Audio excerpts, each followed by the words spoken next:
क्या हो अगर पैसे के बारे में हम जो कुछ भी सीखते आए हैं उसका ज्यादातर हिस्सा गलत हो। आज हम रिच डैड पुअर डैड की दुनिया में गहराई से उतरने वाले हैं, ये समझने के लिए कि कैसे सिर्फ सोच में एक छोटा सा बदलाव उस जाल से आज़ादी दिला सकता है जिसमें ज्यादातर लोग अनजाने में ही अपनी पूरी जिंदगी फंसे रहते हैं। तो देखिए, कहानी की शुरुआत होती है पैसों को लेकर दो बिल्कुल अलग अलग नजरियों से।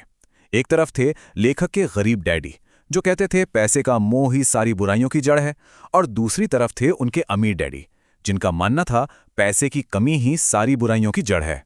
यही वो टकराव है जिसने लेखक की पूरी सोच को एक नई दिशा दी। जरा सोचिए, सलाह लेने के लिए दो रास्ते हैं। एक बहुत पढ़े लिखे पिता का रास्ता जो सारी जिंदगी पैसों के लिए जूझते रहे, और दूसरा एक ऐसे इंसान का जो स्कूल ड्रॉप आउट थे लेकिन हवाई के सबसे अमीर लोगों में से एक बन गए। किसकी सलाह मानी जाए, यही चुनाव इस पूरी कहानी का केंद्र है। तो जो पारंपरिक रास्ता है ना, वो असल में लोगों को एक जाल की तरफ ले जाता है। एक ऐसा जाल जिसमें ज्यादातर लोग बिना जाने समझे फंस जाते हैं। किताब इसे एक नाम देती है, चूहा दौड़ या द रैट रेस। चलिए समझते हैं कि ये आखिर है क्या और ये काम कैसे करता है। तो ये एक ऐसा अंतहीन चक्कर है जहां ज्यादा कमाने का मतलब हो जाता है ज्यादा खर्च करना। होता क्या है, नौकरी से सैलरी आती है और वो सीधे बिल और कर्ज चुकाने में निकल जाती है। फिर सैलरी बढ़ती है तो खर्चे और भी बढ़ जाते हैं। नतीजा, इंसान और ज्यादा मेहनत करता है लेकिन पहुंचता कहीं नहीं, बिल्कुल एक पिंजरे में दौड़ते हुए चूहे की तरह। ये रास्ता जाना पहचाना लगता है ना? हमें यही तो सिखाया जाता है। स्कूल जाओ, अच्छे नंबर लाओ, एक सेफ जॉब पकड़ो, फिर घर, गाड़ी, बच्चे, और देखते ही देखते खर्चे इतने बढ़ जाते हैं कि ज्यादा पैसे के लिए और ज्यादा मेहनत करनी पड़ती है। और बस यही पारंपरिक रास्ता सीधा चूहा दौड़ में ले जाके छोड़ देता है। और इसका नतीजा ये होता है कि किसी की भी मेहनत का सबसे बड़ा हिस्सा दूसरों को अमीर बनाने में चला जाता है। लोग अपने बॉस के लिए काम करते हैं, सरकार को टैक्स देते हैं और बैंक को लोन की किस्तें। असल में देखा जाए तो वो अपने लिए सबसे आखिर में काम कर रहे होते हैं। तो सवाल ये है कि इस जाल से बाहर कैसे निकला जाए। रिच डैड का पहला सबक उस बुनियादी सोच पर ही सवाल उठाता है जिसके सहारे हम सब जीते हैं, और वो सबक है पैसे के लिए काम करना बंद करें। रिच डैड ने ये सबक सिखाने के लिए एक बहुत ही अनोखा तरीका अपनाया। उन्होंने लेखक को पहले बहुत कम पैसे दिए और फिर बिना पैसों के काम करने को कहा।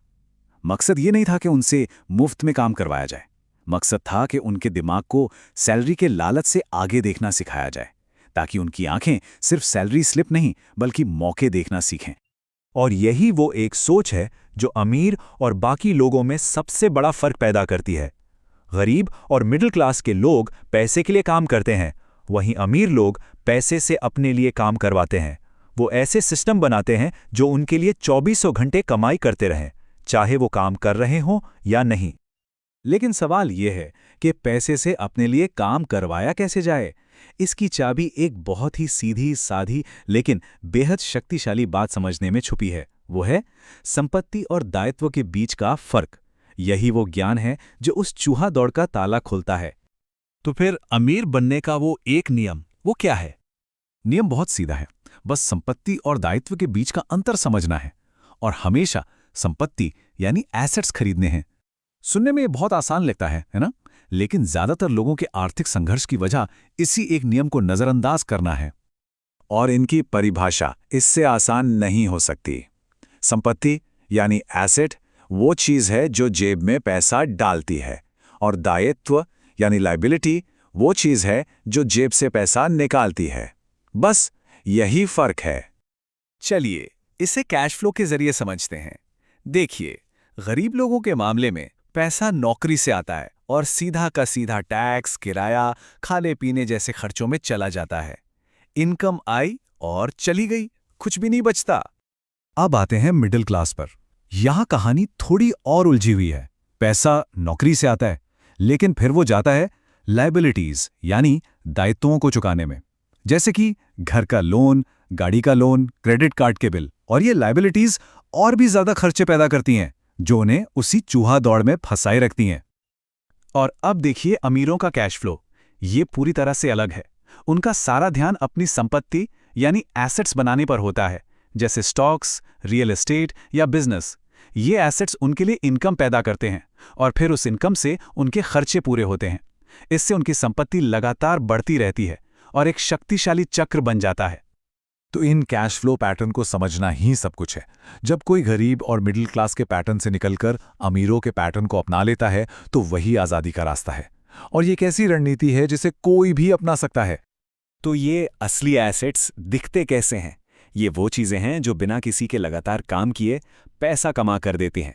जैसे कि ऐसे बिजनेस जिन्हें कोई और चला रहा हो, स्टॉक्स और बॉन्ड्स जिनसे डिविडेंड मिले, रियल एस्टेट जिससे किराया आए, या फिर किसी किताब या गाने से आने वाली रॉयल्टी। ये सब असल में पैसे बनाने वाली मशीनें हैं। अमीर लोगों की सोच को 3 सिंपल स्टेप्स में समझा जा सकता है। सबसे पहले वो अपना पूरा ध्यान एसेट कॉलम बनाने पे लगाते हैं। दूसरा, वो अपने खर्चों का भुगतान अपनी एसेट से होने वाली इनकम से करते हैं। और तीसरा और सबसे ज़रूरी, वो महंगी और लग्जरी की चीज़ें सबसे आखिर में खरीदते हैं, लेकिन अपनी मेहनत की कमाई से नहीं, बल्कि अपनी एसेट से पैदा हुए एक्स्ट्रा पैसों से। और आखिर में इस किताब का सबसे गहरा संदेश ये है कि असली दौलत पैसे से नहीं बल्कि फाइनेंशियल एजुकेशन यानी पैसों की समझ से शुरू होती है। किसी भी इंसान की सबसे शक्तिशाली संपत्ति उसका अपना दिमाग है, क्योंकि एक सीखा हुआ दिमाग कहीं से भी मौके बना सकता है, और ज्ञान में किया गया निवेश ही वो निवेश है जो हमेशा सबसे अच्छा रिटर्न देता है। और ये सब हमें एक आखिरी और शायद सबसे ज़रूरी सवाल पर लाकर खड़ा कर देता है। स्कूल हमें इतिहास और विज्ञान तो सिखाते हैं, लेकिन पैसे के बारे में लगभग कुछ भी नहीं। तो सवाल ये है कि अगर स्कूल नहीं, तो किसी की भी वित्तीय शिक्षा की जिम्मेदारी आखिर है किसकी?